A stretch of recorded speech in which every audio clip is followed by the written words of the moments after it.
Hello everybody. At the top of last week's Ask Kristen, I asked if anyone had cures for spring fever because I had a major case of spring fever, and you know what the universe did? It made it 73 degrees outside and I'm getting over a cold. Literally, I caught spring fever. Spring food poisoning to be more specific, but that's disgusting. Thanks a lot, nature. Your questions and no more of my complaining after the intro.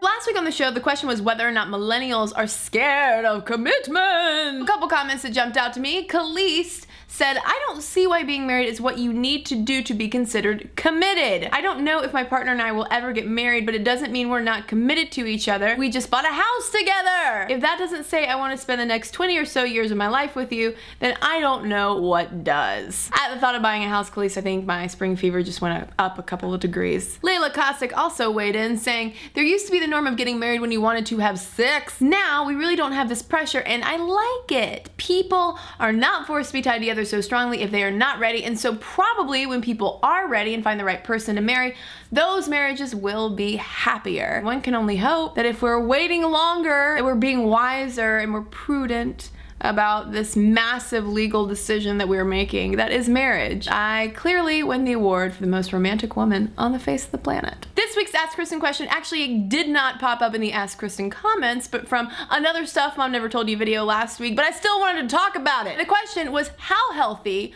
are long distance relationships? First up, let's talk about research on long distance relationships versus geographically close relationships. What I found was a surprisingly mixed bag of study results. Generally speaking, researchers assumed that long distance relationships were beneficial in the sense that they didn't necessarily come with the day-to-day frictions that closer proximity relationships can involve. It's the whole absence makes the heart grow fonder theory. Scientific side note, there was one study I found looking at women in long distance relationships, and it found that their levels of testosterone are elevated in the days leading up to when they're gonna go meet up with their long distance lover. That's a signal of that hormonal anticipation of like, oh my God, I'm finally gonna go get to make out with you already. There's also this idea that if you're in a long distance relationship, you have a greater investment in the positive outcome of that relationship. You have to make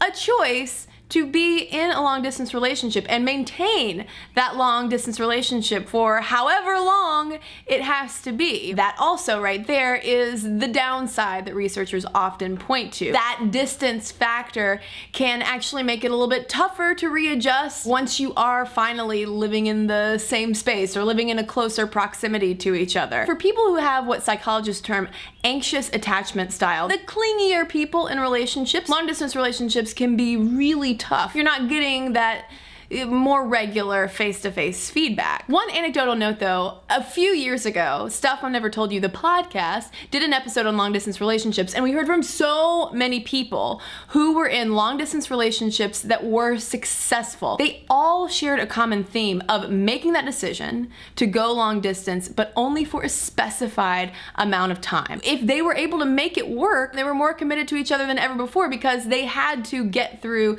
that period. I do think that there are certain ground rules that go into long distance relationships that might be a little bit different from face-to-face relationships. You need to be able to be radically honest about what you want and expect in terms of monogamy. How do you move the relationship forward while you are not living close to each other? It's absolutely possible, but there's gotta be a lot of trust there and a light at the end of the tunnel. Either scenario, whether long distance or close proximity, comes with its own pros and cons. It just depends on what you and your partner want out of the relationship for the long term. Whether you are sharing an apartment with someone like I am or in another country, it's usually all about communication. I want to know if anyone watching is in or has been in a long distance relationship. How did you make it work? Or if it didn't work out, what were the pitfalls? Lend your long distance relationship advice below, and if you have any questions for next time, let me know in the comments as well and I'll get right to them. Where'd that voice come from?